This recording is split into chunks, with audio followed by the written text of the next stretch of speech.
Hello everyone. आज के इस वीडियो में हम मॉडल वर्ब्स के बारे में बात करेंगे।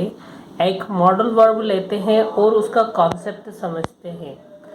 जैसे मुझे कहना है कि आई शुड, तो इस सेंटेंस का कोई भी मीनिंग नहीं होता। क्यों नहीं होता? क्योंकि आपको एक बात याद रखना चाहिए कि जो मॉडल वर्ब्स होते हैं ये अपना मीनिंग तभी निकालेंगे जब इनके बाद वर्ब होता है। यानी आई शुड कहना गलत है। अगर आप बोलते हो आई शुड गो, तो ये सेंटेंस बिल्कुल सही है, क्योंकि यहाँ पे शुड गो की मदद से अपना मीनिंग निकालेगा।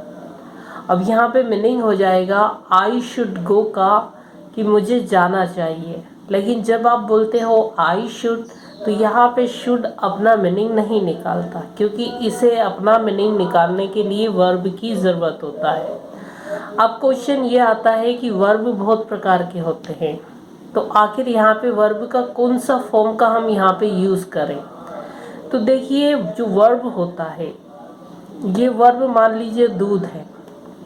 अब दूध के अलग अलग रूप होते हैं, इसी तरह से वर्ब के भी अलग अलग रूप होते हैं। जैसे वर्ब का जो पहला रूप होता है उसको हम बोल देते हैं वर्ब का फर्स्ट रूप, वर्ब का सेकंड रूप, वर्ब का थर्ड रूप, और एक होता है वर्ब का आईएनजी रूप। अब बात ये आती है कि जो वर्ब का फर्स्ट रूप होता है उसके भी दो रूप होते हैं, एक सिंगुलर रूप, एक प्लूरल रूप। तो यहाँ पे मॉडल वर्ब के बाद हमेशा वर्ब आता है, उसके रूप नहीं आते। तो सीधा सा कहने का मतलब है कि वर्ब की फर्स्ट फॉर्म मॉडल वर्ब के बाद नहीं आता, उसका ओरिजिनल रूप आता है, जिसको ग्रामर की भाषा में हम बोल सकते हैं वर्ब का बेस फॉर्म, या फिर आप बोल सकते हो वर्ब का ओरिजिनल फॉर्म, या फिर सिंपली आप बोल सकते हो वर्ब। यानी मॉडल, जितने भी मॉडल वर्ब्स होते हैं उनके बाद हमेशा वर्ब आता है, ना कि वर्ब का कोई रूप। अब मान लीजिए मुझे कहना है, जैसे मैंने यहाँ पे बोल दिया आई शुड गो। अब अगर मॉडल वर्ब के बाद मुझे किसी नाउन का यूज़ करना है तो क्या मैं कर सकता हूँ? मान लीजिए मुझे कहना है कि आई शुड राम, तो क्या ये सेंटेंस सही है? बिल्कुल नहीं, ये सेंटेंस गलत है, क्योंकि शुड के बाद वर्ब आना चाहिए और हम तो यहाँ पे नाउन ला रहे हैं। इसका मतलब है कि इसका मतलब ये नहीं होगा कि मुझे राम होना चाहिए।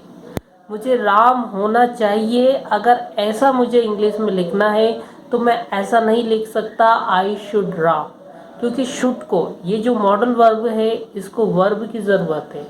अब यहाँ पे जो वर्ब जो यूज़ होता है, जो वर्ब का ओरिजिनल फॉर्म है, उसे हमें यहाँ पे बी का रूप देना पड़ेगा। यानी हम ऐसा बोल सकते हैं आई शुड बी राम।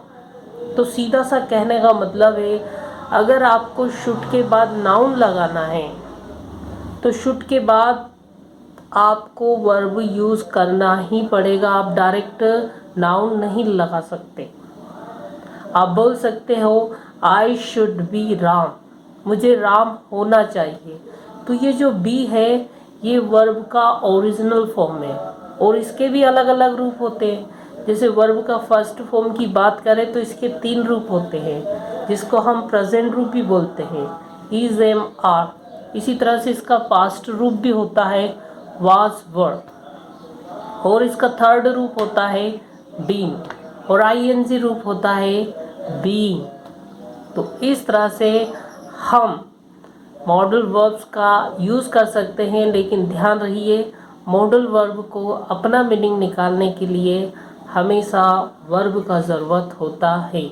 अगर मुझे कहना है, मान लीजिए मुझे कूलर होना चाहिए, तो फिर मैं कहूँगा, क्योंकि यहाँ पे कूलर वर्ब नहीं है, यहाँ पे कूलर नाउन है, तो मैं कहूँगा आई शुड बी कूलर, यानी मुझे कूलर होना चाहिए।